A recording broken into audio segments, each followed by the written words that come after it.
All right, welcome back, my friends. It is January 14th, 2025, and it's 53 degrees out here this morning, and I'm loving it.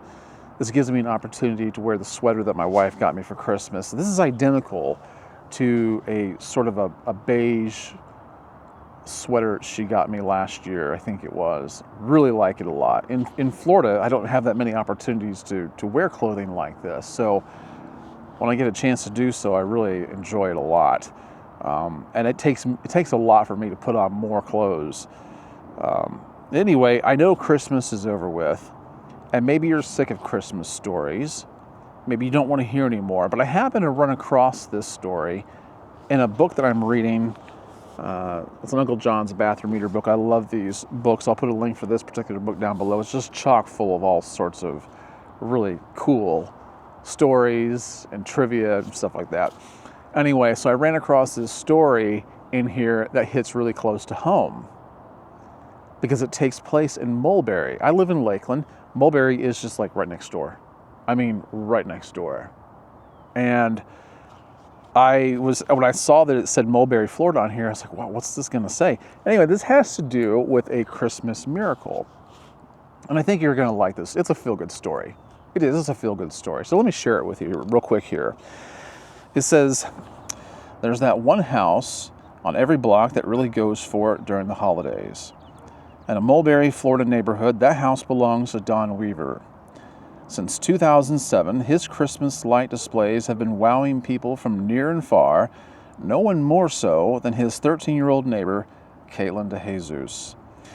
The teenager, who is nonverbal autistic, never uttered more than one or two words at a time, and then only with visual and auditory prompts. Because Caitlin had been admiring the holiday display for most of her life, Weaver created a display of more than 200,000 lights in December 2019 and synced them to Caitlin's favorite songs. He made her a specially designed front row seat to watch the light show and tap her toes to the music.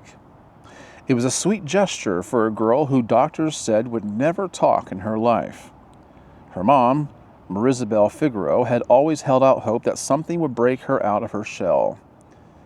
When she walked over to Mr. Weaver's driveway to see how her daughter was doing, all of a sudden, Caitlin got up from the chair and started singing, Figueroa told Today parents. Then she said, "Mom, look at the blue lights. Look at the snowmen. Santa's coming." Figueroa broke out in tears. It was the first time she ever talked. If only Christmas could be around all year.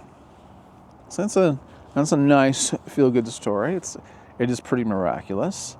It certainly exceeded anybody's expectations, and I have no real point to make about the story other than, as good as this story is, I really have no other point about it other than this, that, well, maybe I could say maybe we should count on miracles to happen a little more often. Maybe they would, but barring all that, I read this and I thought, I wonder what I would find if I looked up Don Weaver in Mulberry, Florida.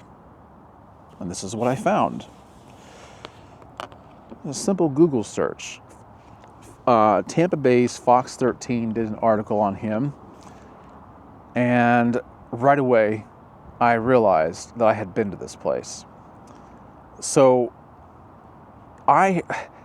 when I saw this picture that I'm showing you right now, I said, I know I've been there. In fact, I've walked up in it because I remember them making a big deal about it on TV, saying you should go there. It was in Imperial Lakes, real nice big subdivision in Mulberry, and I took my family there, and you could even walk around to the back of his house, look at all the lights. He had so many lights, obviously, going on there. And I thought I remembered something about his wife having passed away. Of what, I couldn't remember. But I had to read the story because I was just wondering if it was one and the same man. And so here's what it says on Tampa Bay's Fox 13 story. It says more than 200,000 lights twinkling in unison to 25 Christmas songs dazzle up to 2,000 visitors a night in the Imperial Lakes development in Mulberry. Donald Weaver began setting up his elaborate holiday light display 12 years ago at the urging of his wife. He was hesitant at first because his children were grown up, but she encouraged him to put up Christmas lights for the 60 to 70 children who live in the neighborhood. Weaver said he began with 42,000 lights and it grew each year. A lot of people don't do Christmas big anymore in neighborhoods like they used to, Weaver said. When I was a kid growing up in North Carolina, the whole street would be lit up. We didn't have music and we had 10 to 15,000 different lights, which was a lot back then. But nowadays, people don't put up that much. People just don't have the time. I don't know, Lakeland seems to have a lot of Christmas lights. It took Weaver 34 days, working 12 hours each day to make the magic happen this year.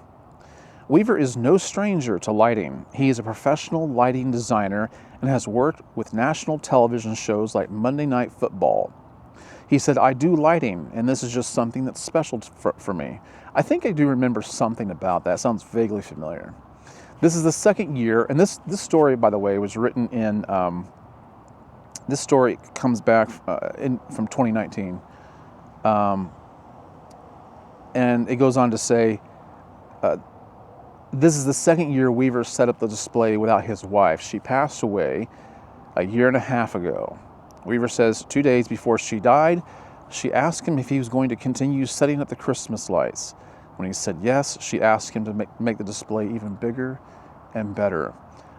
Weaver kept that promise to his wife and even got 17 of his neighbors to set up Christmas light displays as well. He said, it's nice to see what the neighbors have done now.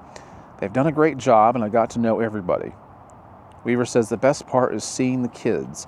It's amazing when it's really crowded at night. Thursday, Friday, Saturday, Sunday, it's just packed. And it's just the thrill of seeing the smiles on the kids' faces. So I do remember that they were trying to get people to go out there because his wife had passed away. So that must have been 17, I don't know when it was. But anyway, it says, this may be the last year Weaver puts up the Christmas lights in Mulberry. He said he's thinking about moving to South Carolina with his son.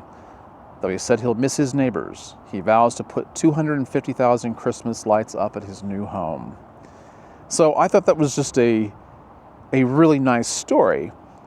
And so I did a little more searching, and he actually has a Facebook page. All you have to do is search up Don Weaver. If I can, I'll put a link in the description for it, and you can check it out yourself. It may or may not be of any interest to you, but I just thought it was a real nice story, and it kind of took me back a little bit to when we did go there, and it was pretty remarkable.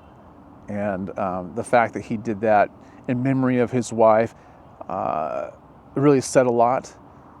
I had no idea about this other story about the nonverbal autistic girl. I had no idea about this at the time. So, I mean, I think that actually happened later or something. I don't know. But that just makes it even better. And, I just thought I'd share that with you and see what you thought. Hope it made your day. All right. Thanks for watching, guys. I really appreciate your time. If you haven't liked this video, please do so. Hit the thumbs up and subscribe if you haven't done so already. All right.